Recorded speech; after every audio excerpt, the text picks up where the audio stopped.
Guys आज इस video में 16 से 18 मई 2021 यानी पिछले 2 दिनों की महत्वपूर्ण घटनाओं का संकलन किया गया है।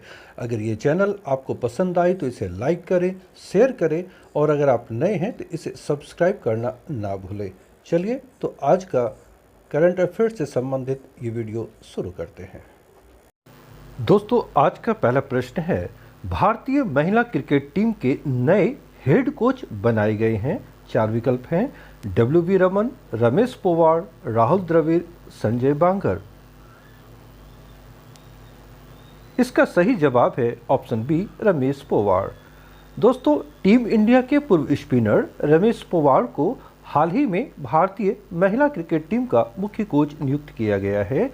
उन्हें WV रमन की जगह यह जिम्मेदारी सौंपी गई है। ध्यान रहे कि भारतीय क्रिकेट कंट्रोल बोर्ड ने रमेश पोवाड़ को दूसरी बार भारतीय महिला क्रिकेट टीम का हेड कोच नियुक्त किया है। इससे पहले भी 2018 में वह भारतीय महिला क्रिकेट टीम के 5 महीने तक कोच रह चुके हैं।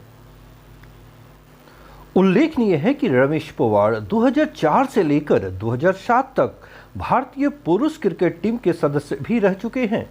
इस दौरान उन्होंने भारत के लिए 2 टेस्ट मैच और 31 वनडे मैच खेल चुके हैं। रमेश पोवाड़ की कोचिंग में ही भारतीय महिला क्रिकेट टीम ने 2018 में ICC T20 women world cup के सेमीफाइनल में जगह बनाई थी।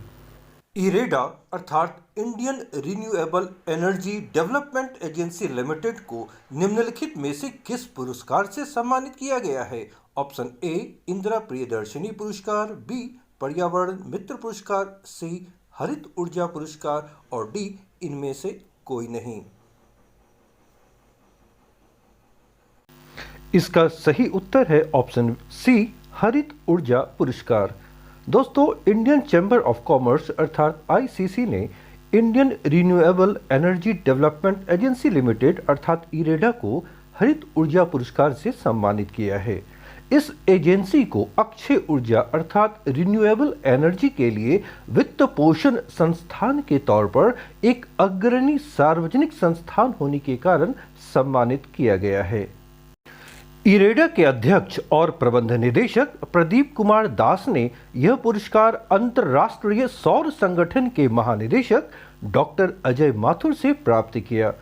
ध्यान रखना है कि इसके लिए एक वर्चुअल समारोह का आयोजन किया गया था और इस अवसर पर ICC की राष्ट्रीय विशेषज्ञ समिति के अध्यक्ष अनिल राजदान भी उपस्थित थे। दोस्तों यहाँ पर अगर आपसे ये पूछा जाए कि इरेडा के अध्यक्ष और प्रबंध निदेशक कौन है तो आप ध्यान रखेंगे प्रदीप कुमार दास। ठीक है। अगर ये प्रश्न पूछा जाए कि इरेडा को यह पुरस्कार किसने प्रदान किया तो ध्यान रखेंगे अंतर्राष्ट्रीय सौर संगठन के महानिदेशक डॉक्टर अजय कुमार माथुर ने। तो इस तरह प्रश्न जैसे भी आए आप विस्तार से पढ़ें और उनसे संबंधित तथ्यों को अच्छी तरह याद रखें। 2 महत्वपूर्ण तथ्यों को आप अच्छी तरह याद रखें कि इरेडा नवीन और नवीकरणीय ऊर्जा मंत्रालय के प्रशासनिक नियंत्रण में कार्य करती है। साथ ही यह देश में अक्षय ऊर्जा अर्थात रिन्यूएबल एनर्जी और ऊर्जा दक्षता परियोजनाओं के वित्त पोषण के लिए, ध्यान रहे वित्त पोषण के लिए भारत में एकमात्र समर्पित संस्थान है। चीन की राष्ट्रीय जनगणना की रिपोर्ट के अनुसार चीन की आबादी में औसतन हर वर्ष कितने प्रतिशत का इजाफा होता आया है? Option A 0.53%, option B 0.57%, option C 0.61% और ऑप्शन डी 0.63%। इसका सही आंसर है ऑप्शन ए 0.53%। दोस्तों चीन ने हाल ही में जनगणना के सरकारी आंकड़े जारी किए हैं जिसके अनुसार पिछले 10 वर्षों में चीन की आबादी में 5.38% का ही इजाफा हुआ है और अब चीन की आबादी बढ़कर 141 करोड़ अर्थात 1 अरब 41 करोड़ हो चुकी है। इस रिपोर्ट के अनुसार चीन की आबादी में औसतन हर साल 0.53% का इजाफा होता आया है। यहाँ ध्यान रखना है कि चीन में भी 10 वर्षों में जनगणना होती है। पिछली जनगणना 2010 में हुई थी और इस बार 2020 में हुई है। उसी से संबंधित ये आंकड़े जारी किए गए हैं। दोस्तों, रिपोर्ट के अनुसार देश की आबादी में बढ़ोतरी की दर शून्य के करीब पहुंच गई है और ये चिंता का विषय है चीन के लिए, क्योंकि चीन में कार्यबल कम हो रहा है, क्योंकि देश की आबादी में अब बुजुर्गों की संख्या काफ़ी अधिक हो गई है।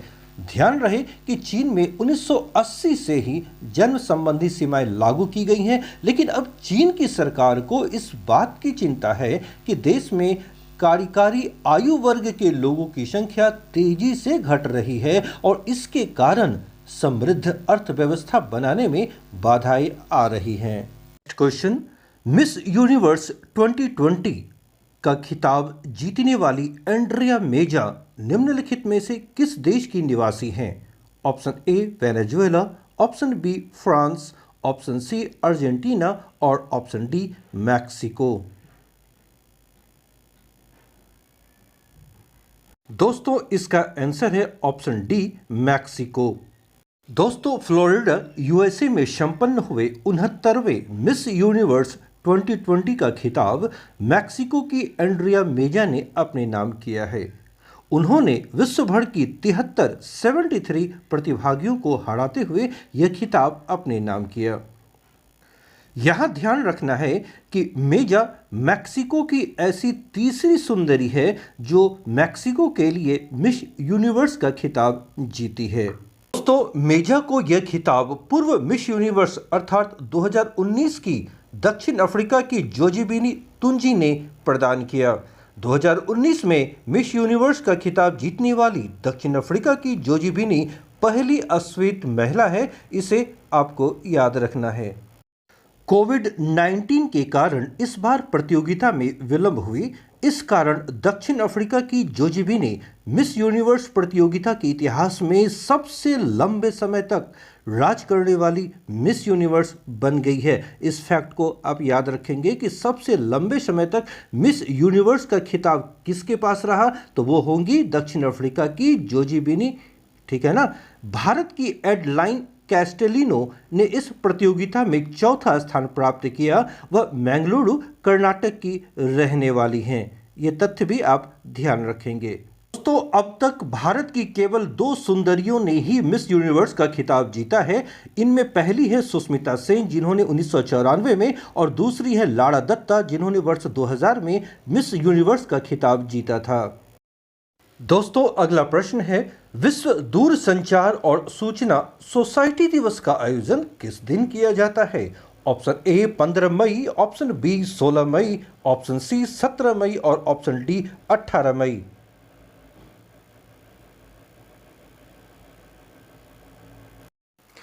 इसका आंसर है ऑप्शन सी 17 मई।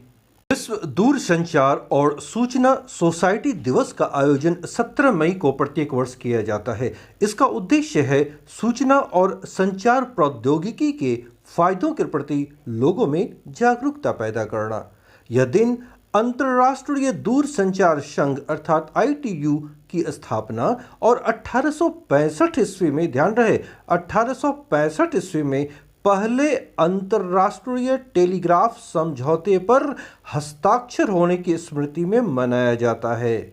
दिवस अर्थात विश्व दूरसंचार दिवस मनाने की परंपरा 17 मई 1865 को ही आरंभ हो गई थी, किंतु वर्तमान समय में कह सकते हैं आधुनिक युग में इसकी शुरुआत 1969 में हुई है और तभी से पूरे विश्व में इसे हर्षोल्लास के साथ मनाया जाता है। नेक्स्ट क्वेश्चन, इजराइल फलस्तीन संघर्ष पर संयुक्त राष्ट्र सुरक्षा परिषद अर्थात UNSC United Nations Security Council की बैठक का आयोजन कब किया गया? ऑप्शन ए 14 मई, ऑप्शन बी 15 मई, ऑप्शन सी 16 मई और ऑप्शन डी 17 मई।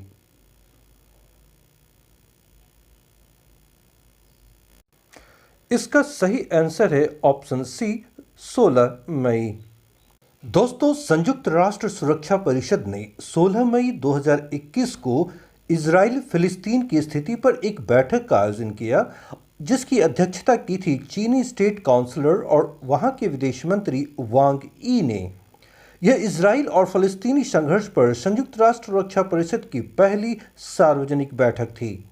रोटेशन प्रणाली के तहत चीन मई महीने के लिए संयुक्त राष्ट्र सुरक्षा परिषद की अध्यक्षता कर रहा है। दोस्तों, जैसा कि आपको मालूम है कि संयुक्त राष्ट्र सुरक्षा परिषद में सदस्यों की कुल संख्या 15 है, जिनमें 5 स्थायी परमानेंट सदस्य हैं और 10 अस्थायी सदस्य हैं। तो यूनाइटेड नेशन सिक्योरिटी काउंसिल की जो बैठक हुई, उनमें सभी 15 सदस्य राष्ट्रों के दूतों ने तत्काल ही युद्ध विराम का आग्रह किया, किंतु यह स्पष्ट अब तक नहीं हो पाया है कि संयुक्त राष्ट्र सुरक्षा परिषद इस स्थिति को हल करने के लिए आगे क्या कदम उठाने जा रही है। 2014 के पश्चात इजराइल और फ़लस्तीन के बीच इस संघर्ष ने अब तक का सबसे व्यापक रूप धारण कर लिया है। पिछले एक सप्ताह से दोनों के बीच यह युद्ध निरंतर जारी है। इस संघर्ष के जो इजराइल और फ़लस्तीन के बीच हो रहे हैं, मुख्यतः 2 कारण बताए जा रहे हैं। पहला कारण कि सर्वप्रथम इजराइल की पुलिस ने अल अक्सा मस्जिद के आसपास के इलाकों पर धावा बोला, जो इस्लाम और यहूदी धर्म के सबसे पवित्र स्थलों में से एक है, यह कहना है फ़िलिस्तीन के लोगों का। दूसरी ओर इजरायली पुलिस का कहना है कि अरबों ने बाद के दंगों में इस्तेमाल करने के लिए अल अक्सा मस्जिद में पत्थरों को इकट्ठा कर रहे थे, जिसके जवाब में उन्हें यह कार्रवाई करनी पड़ी। दूसरा कारण, फिलिस्तीनियों के अनुसार इजरायली पुलिस ने परिसर में प्रवेश कर अश्रु गैस के गोले छोड़े, साथ ही ग्रेनेड और रबड़ की गोलियां चलाई, जिसके बाद ही यह लड़ाई शुरू हुई। नेक्स्ट प्रश्न, निम्न में से किस देश ने अपने उपग्रह चुरोंग रोवर को सफलतापूर्वक मंगल ग्रह, जी हां, मार्स की सतह पर उतारा है? ए रूस, बी जापान, सी यूरोपीय यूनियन और डी चीन।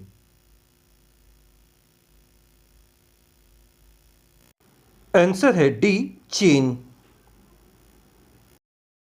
दोस्तों, 7 महीने की अंतरिक्ष यात्रा पूरी करने के पश्चात चीन का उपग्रह चुरोंग रोवर सफलतापूर्वक मंगल ग्रह की धरती पर उतर गया है। चीन ने मंगल ग्रह की सतह पर अपने यान की सॉफ्ट लैंडिंग कराकर यह साबित कर दिया है कि वह तकनीकी दृष्टि से काफी सशक्त है। चीन का यह लैंडर 5 टन वजन का है और इस तरह मंगल ग्रह पर अब तक भेजे गए सभी यानों में सबसे अधिक वजन का है। चुरोंग 6 पहियों वाला एक रोवर है और इसका यह नाम चीन के अग्नि देवता के नाम पर रखा गया है। ध्यान रखिएगा, इसका यह जो नाम है, चीन की अग्नि देवता हैं, उन्हीं के नाम पर इसका नाम रखा गया है। चीन का यह यान मंगल ग्रह के यूटोपिया प्लेनेशिया समतल तक पहुंचा है। यह जगह मंगल ग्रह के उत्तरी गोलार्ध में स्थित है। याद रखिएगा, यूटोपिया प्लेनेशिया यह मंगल ग्रह के उत्तरी गोलार्ध में स्थित है, वो जगह है जहां पर चीन ने यह यान उतारा है।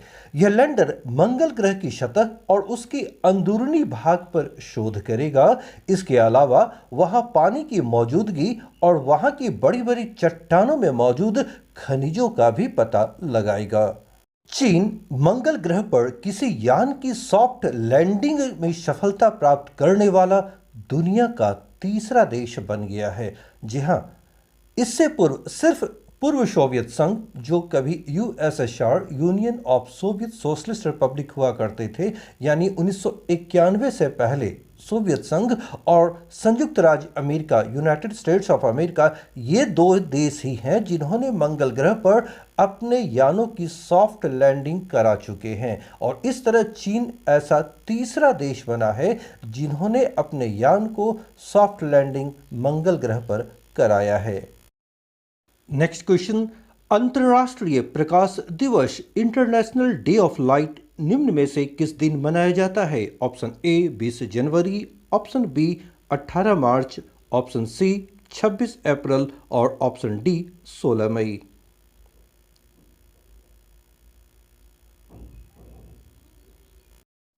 इसका आंसर है ऑप्शन डी 16 मई। दोस्तों, यहां याद रखना है कि 16 मई को यूनेस्को और विश्व की कई अन्य अंतर्राष्ट्रीय संगठनों द्वारा अंतर्राष्ट्रीय प्रकाश दिवस मनाया जाता है। वर्ष 1960 में प्रसिद्ध भौतिक शास्त्री और इंजीनियर थियोडोर मेमन द्वारा लेजर के पहले सफल संचालन की वर्षगांठ के उपलक्ष्य में ही 16 मई को यह दिवस मनाया जाता है। यह दिन विज्ञान, कला, संस्कृति, शिक्षा और सतत विकास में प्रकाश की भूमिका का जश्न मनाता है।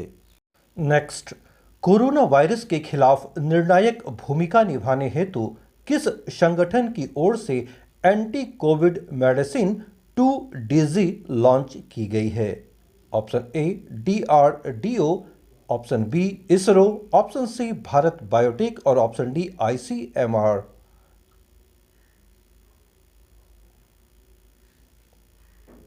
इसका आंसर है ए DRDO। दोस्तों, कोरोना वायरस के खिलाफ जंग में निर्णायक भूमिका निभाने के लिए रक्षा अनुसंधान एवं विकास संगठन DRDO, defence research and development organisation की ओर से anti Covid medicine 2DZ launch की गई है।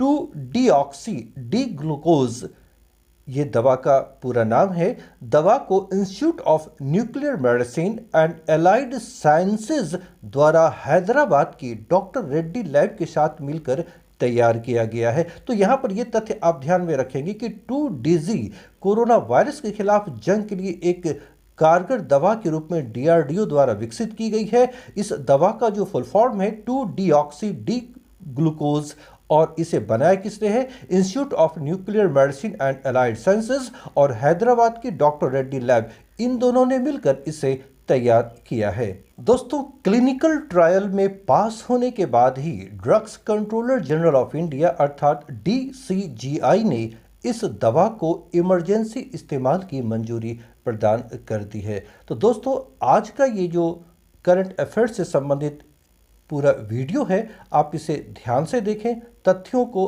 अच्छी तरह आत्मसात करें और रिवीजन करते चलें।